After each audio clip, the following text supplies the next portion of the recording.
সারাদিন কি করলাম সেসব নিয়ে থাকছে আজকের ভিডিওটি। আজকে সারাদিন অনেক ব্যস্তভাবে সময় পার করেছি। তো আজকের ভিডিওটা আমি একটা সুন্দর একটা ট্রেন্ড ফলো করেছি, চলেন আপনাদের সাথে শেয়ার করি।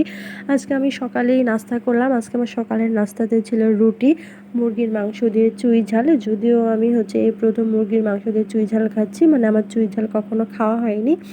আপনারা কারা কারা চুই ঝাল খেয়েছেন অবশ্যই জানাবেন। তারপরে খাওয়া দাওয়া শেষ করে ফ্রেশ হয়ে কলেজের উদ্দেশ্যে রওনা হলাম। কলেজে যাওয়ার সময় দেখি যে এই লজ্জাবতী গাছগুলো আমরা প্রায় সময় দেখি, কিন্তু আজকে বৃষ্টি পড়েছে তো অনেক বেশি সুন্দর লাগছে, তাই একটু ভিডিও করে নিলাম। কলেজে যাওয়ার পরে আমরা পাতাটা নিয়ে অনেক বেশি কনফিউজড। আমি বলি যে লেটুস পাতা, কিন্তু আমার বান্ধবী বলে না, লেটুস পাতা না। আপনারা জানলে অবশ্যই বলবেন। কলেজ থেকে আসতে আসতে 2টা পার হয়ে গেল, এত বেশি ক্ষুধা লেগেছিল। তো আমি আজকে রান্না করেছিলাম পাঙ্গাস মাছ দিয়ে কচুরমুখী। তো আর সাথে ছিল লেবু। কচুরমুখী আর লেবু থাকলে তো কোনো কথাই নাই। আমার সব খাবারে লেবু লাগে।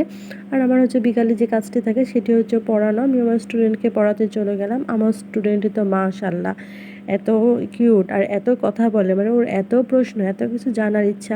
আর রাত্রে জানেন কি করেছি? রাত্রে একটা ট্রেন্ড ফলো করেছি। একটা ভাইরাল একটা ট্রেন্ড আছে না, মাশাআল্লাহ আমরা কিন্তু সাকসেস হয়েছি। দেখেন কত সুন্দর লাগছে, আসলেই সুন্দর লাগছিল। দেখেন ভিডিওটি কত সুন্দর। আমরা এখানে 3ভাবে ট্রাই করেছি। প্রথমে শুধু আমরা যেটি ট্রাই করেছি সেটা হলুদ আর কি বলে আপনার লবণ, তারপরে দ্বিতীয়টি ছিল নীল এবং হলুদ, এবং তৃতীয়টি ছিল ভিটামিন সি ক্যাপ, নার্স বলে কথা। সব কিছু কিন্তু অসম্ভব সুন্দর লাগছে। আর একটা কথা, যদি আপনি আমার চ্যানেলে নতুন হয়ে থাকেন এবং ভিডিওটি নতুন হয়ে থাকে আপনার কাছে, তাহলে অবশ্যই চ্যানেলটি সাবস্ক্রাইব করতে ভুলবেন না এবং একটু ফলো দিয়ে রাখবেন। আজকে ভিডিওটি এ পর্যন্তই। আল্লাহ হাফেজ, ভালো থাকবেন সবাই, দেখা হবে পরবর্তী ভিডিওতে।